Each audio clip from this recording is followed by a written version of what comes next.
Yo, yo, yo, what is going on, guys? My name is Tyler, part of the FF Mediators here on the Face Off Sports Network.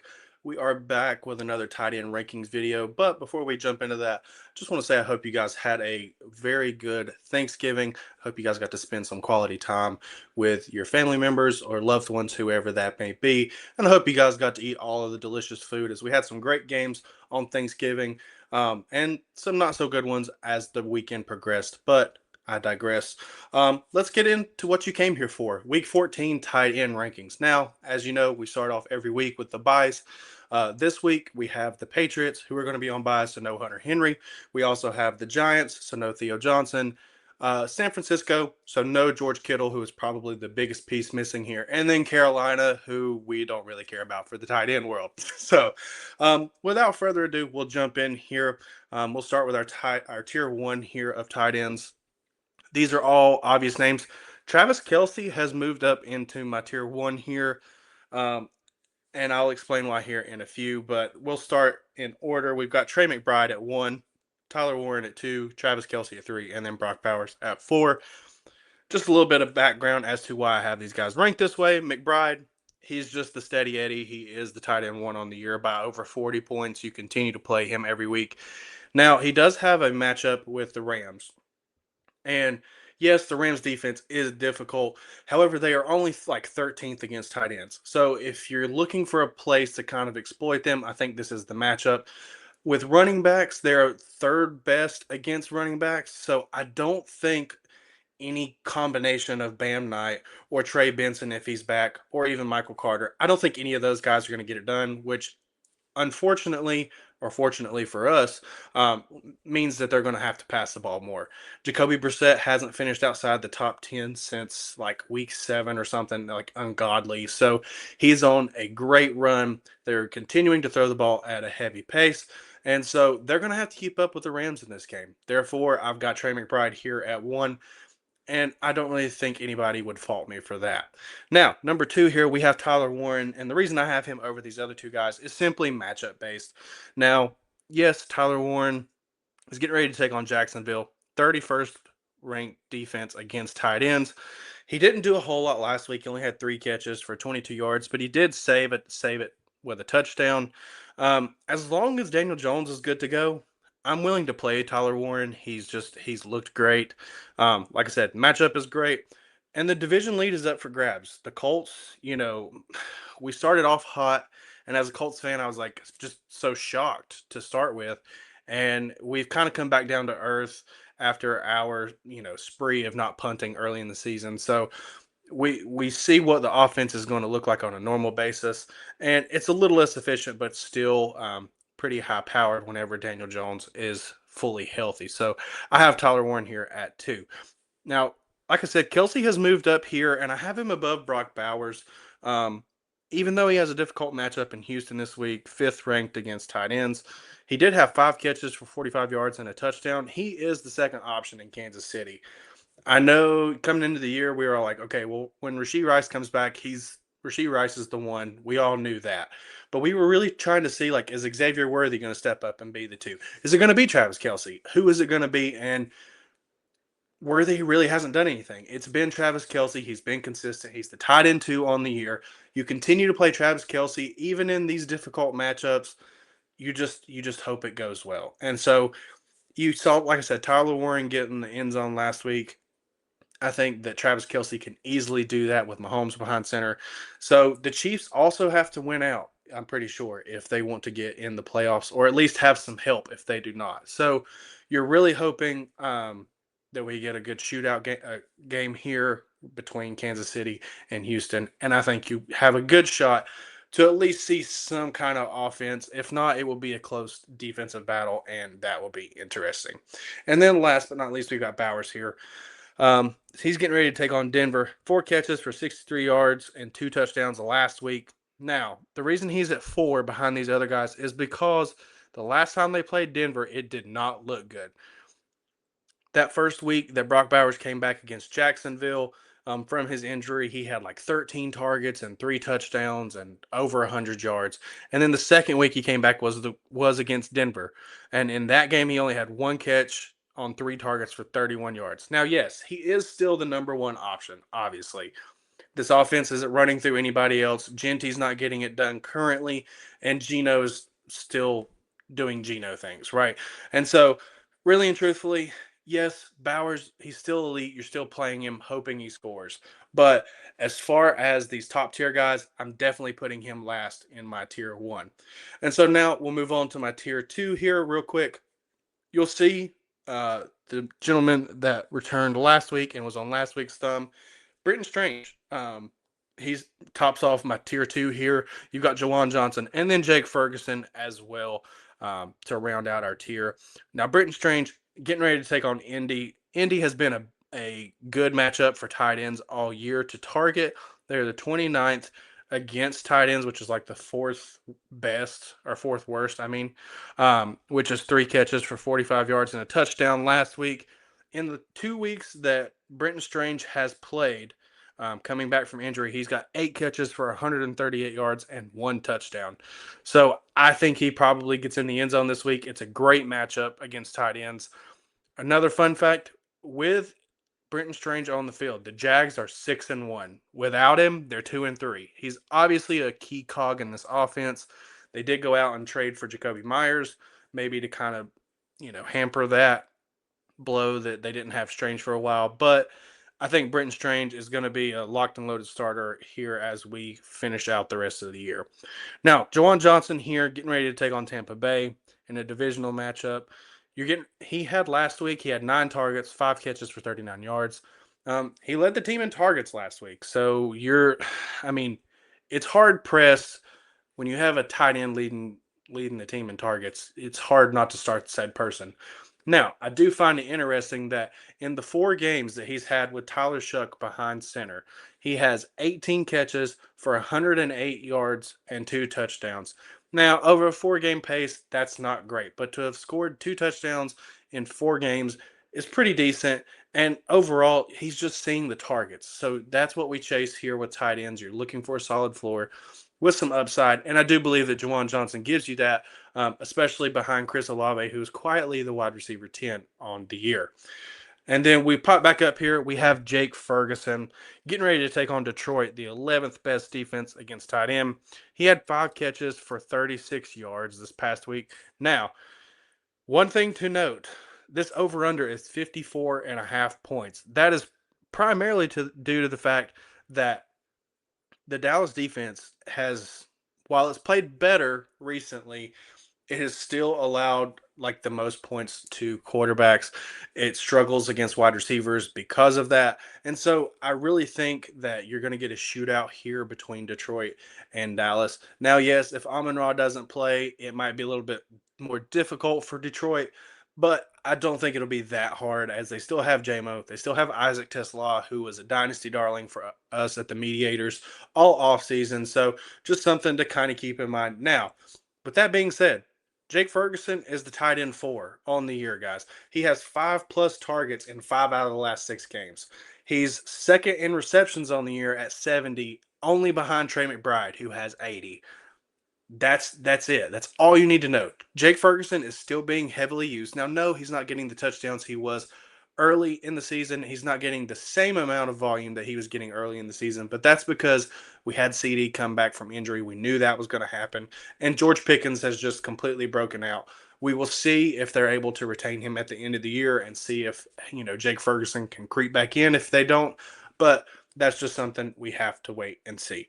So now we've got tier 3 here, and to lead off my tier 3, we have Dalton Kincaid, who we're hoping comes back from injury this week, and I'll tell you the reason why, and that's because they go against Cincinnati.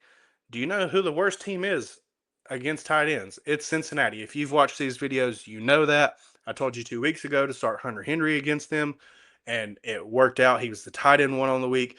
I told you last week to start Mark Andrews. Now, while that didn't necessarily translate to a game-breaking, matchup-winning performance, he produced, and so did Isaiah Likely. We'll talk about them here in a little bit, but this matchup against Cincinnati is great. And so if Dalton Kincaid is in, I'm playing Dalton Kincaid.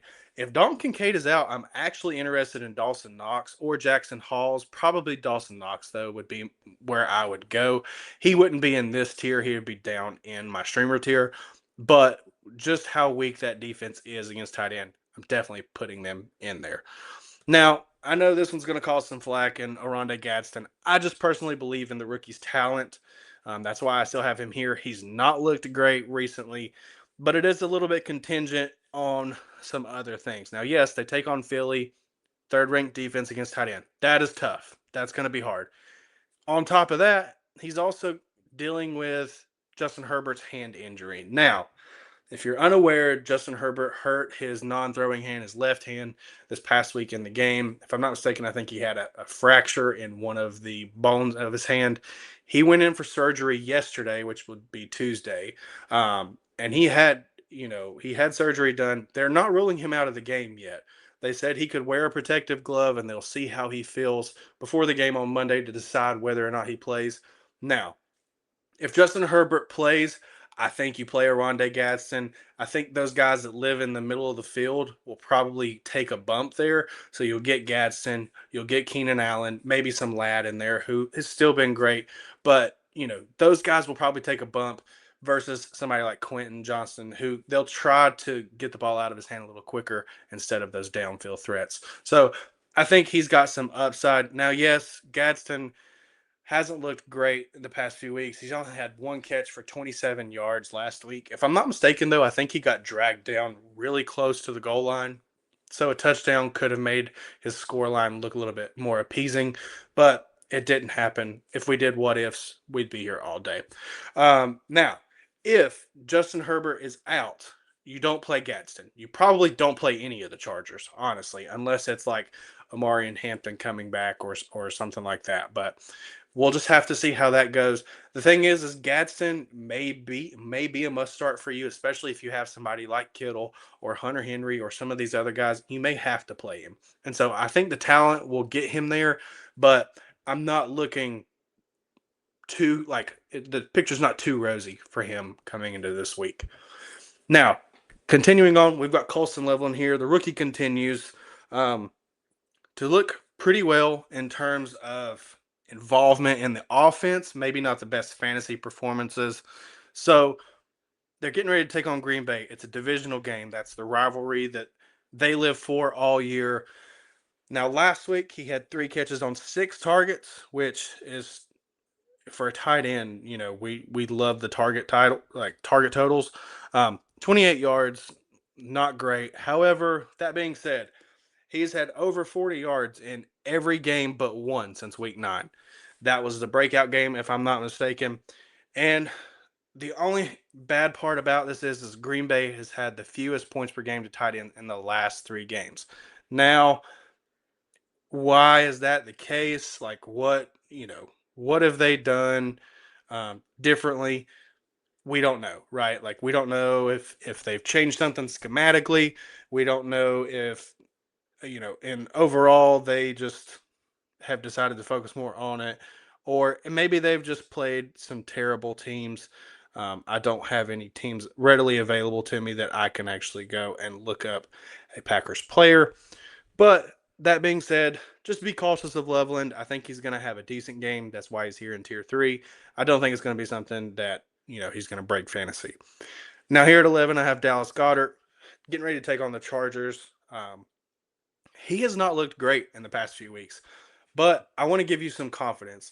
So over the past 2 weeks, obviously before that, they had Goddard heavily involved. They were leaning a little bit more on the run game or trying to get it established. Having Jalen Hurts and the tush push, that's always there. And then you had Devontae Smith getting involved here and there.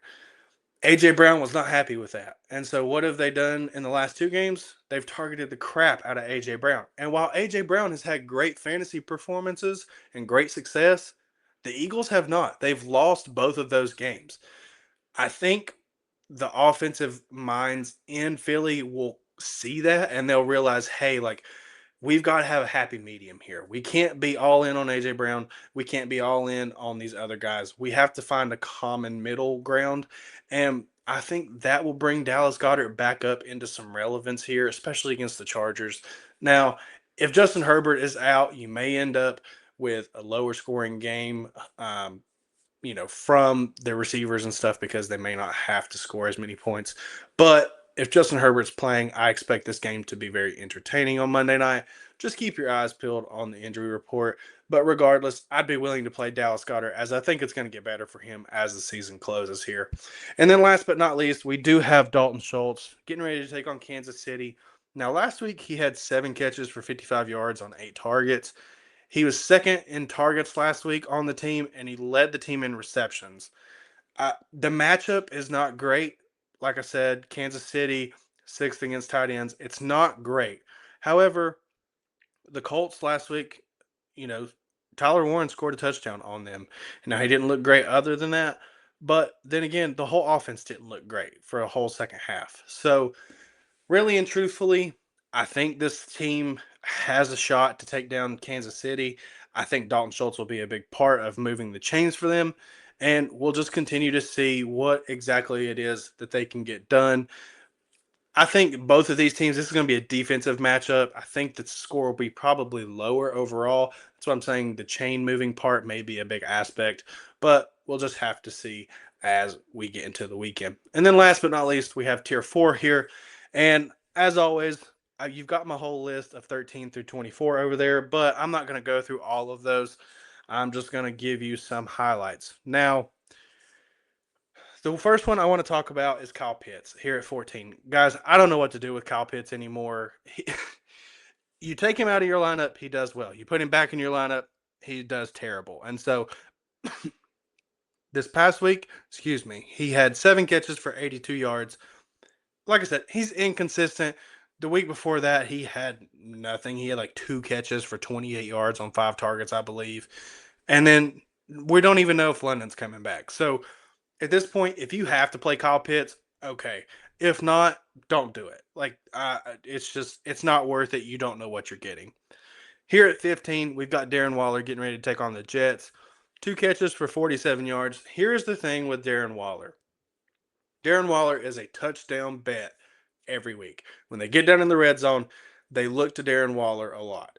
Now, that being said, he has 4 touchdowns in 5 games. And I mean, what can you say? This offense also, like we were talking about with Kyle Pitts, the whole offense of the Dolphins has been inconsistent. The only consistent piece has been Devon Achane. And so we will see which Dolphins offense we get this week going up against the Jets. But I don't expect it to be like some overwhelming performance. I think Waller has a good chance to get in the end zone. Something interesting to note, though, is he has a great playoff schedule coming up, guys. If you guys would like to see a breakdown of the tight ends and their playoff schedules, please drop a comment down below. I can do that. You just got to let me know. But Waller's playoff schedule comes up. His next game is against Pitt.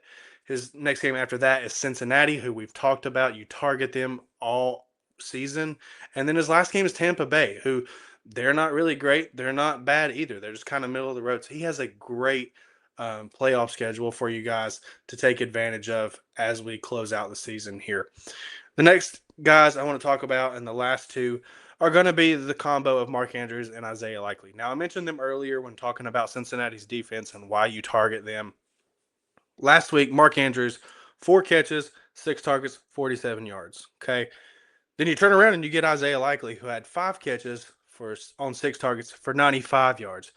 And if you didn't watch the game, Isaiah Likely had a huge touchdown opportunity that was called back or whatever happened. He didn't end up getting the touchdown. It was just it was a huge game from the tight ends. The issue is they split the work. If it was one tight end like I would expect from Buffalo, if Dalton Kincaid is back, I think you just play those guys and you just go with it. Now, is the workload split going forward? I don't think so. If I'm not mistaken, I actually believe that Mark Andrews just signed a contract extension today on Wednesday, December 3rd. Yep, sure did. 3-year extension with the Ravens worth $39.3 million, and 26 guaranteed. So he's going to be around for a while. So maybe that leans, more towards Mark Andrews. You play him. What does that say about Likely? I don't necessarily think that this is a good move or a good thing, but in whatever case you look at it, as far as from a tight end perspective, there's one thing that doesn't change, and that is the fact that Lamar is throwing them the ball. Now, typically, you're like, Lamar's great. Lamar's an elite quarterback. You want him. Right now, you do not. His last 3 games, he's under 7 fantasy points in half PPR scoring and what I guess 4-point touchdowns. It's just, it's absurd right now. You cannot play Lamar unless you just absolutely have no other choice or the tier is just so far below. And with that being said, you can't really play his receiving options. If you're having to pick one, I'm probably going Andrews currently, but I'm not excited about it. And so you're definitely not playing Flowers. You're not playing Rashad Bateman. You're not playing any of those other guys. You're not playing Hopkins. So I mean, at that point with the Ravens, it's like Derrick Henry and possibly Mark Andrews, and then you just check out. So, with all that being said, let me know, did you guys see any names, whether it be in any of these other tiers, that kind of stood out to you? Where do you think some of these names should have moved? Did I have them wrong? And like I said before, if you guys want that tight end playoff primer video where we kind of break down schedules, like people who you want to target and your waivers coming up, especially after this week, let me know. Let me know down below. Drop a like, hit the subscribe button, turn on the notification bell to get all of our rankings videos and everything. We do have our free Discord. I will link that down in the description below. But without anything else to go forward, I hope you guys have a good week and good luck in your fantasy pursuit.